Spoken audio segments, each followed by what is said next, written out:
अस्सलाम वालेकुम जी। ये शहनशाह इसका नाम है जी, और बिल्कुल अभी कच्चा खीरा है। 2022 वाली कुर्बानी पे लगेगा। 2,75,000 रुपये इसकी डिमांड रखी गई है।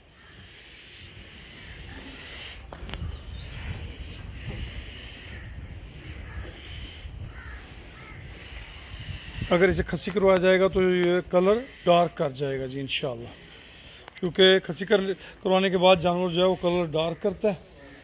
2,75,000 रुपये शहनशाह की डिमांड रखी गई है।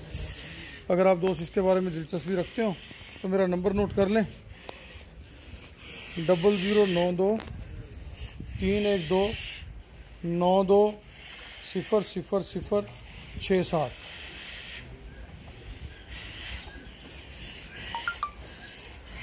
2022 की कुर्बानी पे लगेगा जी, कच्चा खीरा है अभी।